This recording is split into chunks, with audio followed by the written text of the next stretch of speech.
Sr. Presidente, cumprimento o Sr. Presidente do Conselho de Administração da RTP, as senhoras e os senhores deputados. Eu vou ser muito direto e muito incisivo, exatamente para cumprir o tempo e o objetivo que me proponho.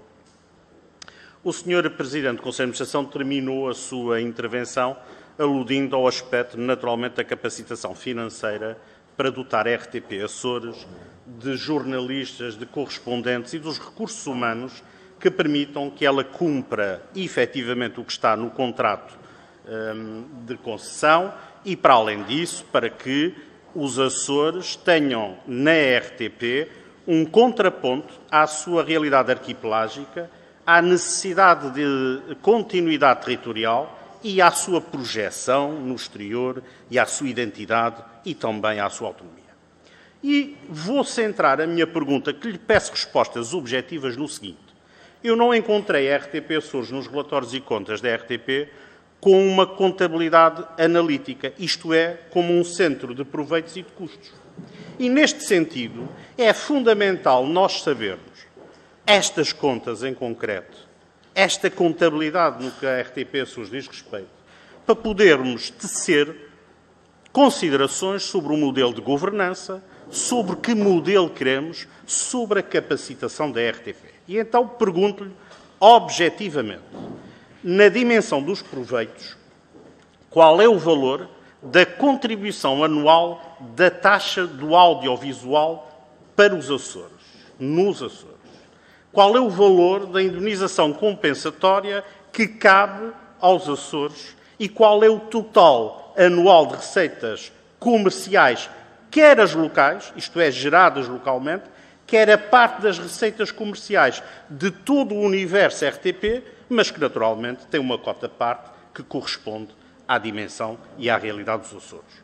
Do lado dos custos, a pergunta objetiva é quais são os custos com o pessoal, qual é o custo de grelha, qual é a totalidade dos custos de fornecimento de serviços externos, quais são os custos de distribuição, quais são os custos de leasing, quais são as amortizações, isto é, no fundo, qual é a totalidade dos custos.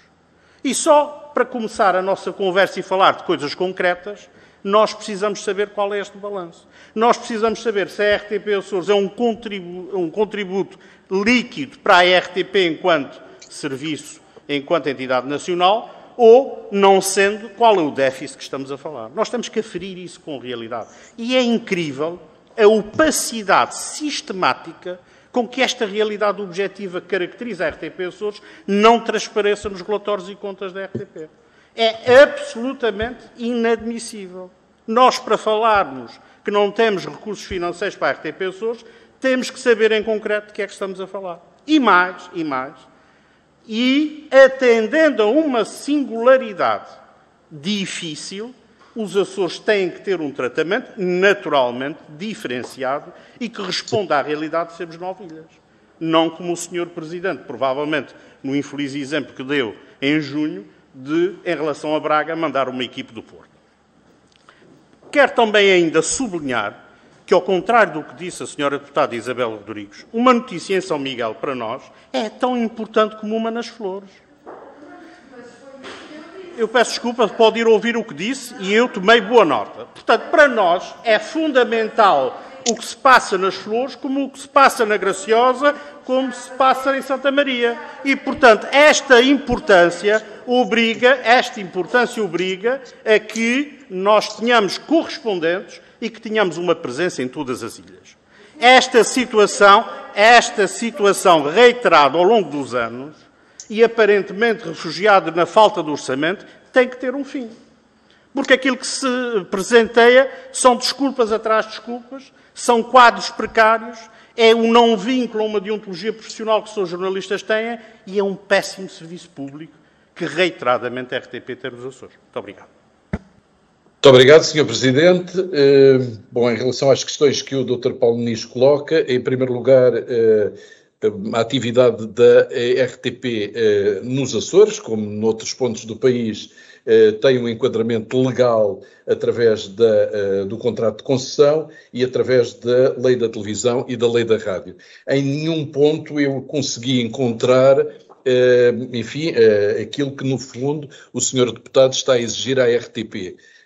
temos a obrigação de fazer efetivamente uma cobertura do ponto de vista noticioso, quer da rádio, quer da televisão, dos Açores, das Ilhas Açorianas, não está explícito que nós o tínhamos de fazer de determinada maneira. Em nenhum ponto está explícito isso, tanto quanto eu tenho, as informações que eu tenho, e aliás depois as próprias audiências mostram isso, quer para a RTP, quer para a RDP, enfim, as duas empresas de serviço público estão muito bem classificadas em termos de audiências junto do povo açoriano, dos açorianos, e portanto devemos estar a cumprir razoavelmente, pelo menos, ou mesmo muito bem, enfim, a nossa obrigação.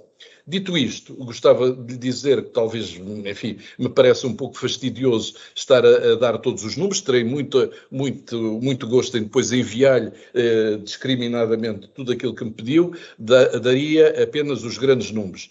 A CAV para os Açores é de 3.483.000 euros, a publicidade recolhida no arquipélago é de 150.000 euros, os custos, e obviamente temos os nossos custos contabilizados por centros de custos, obviamente, não é? Portanto, temos muita possibilidade de lhe dar isso. Devo dizer que,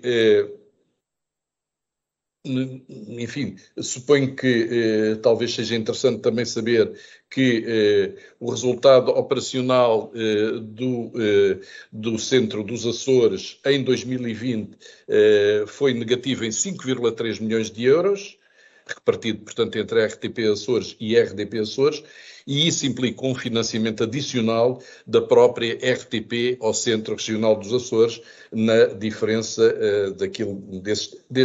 deste montante. Foi feito ainda, e a senhora deputada já tinha referido antes, um forte investimento operacional nos últimos anos, no total de mais de 4 milhões de euros nos últimos 5 anos. E, portanto, é isto que eu lhe posso dizer, mas terei muito gosto, enfim, tenho aqui discriminado por áreas de serviço, mas suponho que será um pouco fastidioso estar a dizer isto, estes números todos, portanto tenho muito gosto em enviar-lhe, logo que terminar esta audiência, enviar-lhe, portanto, estes dados discriminados para poder, enfim, analisá-los e fazer deles o que entender.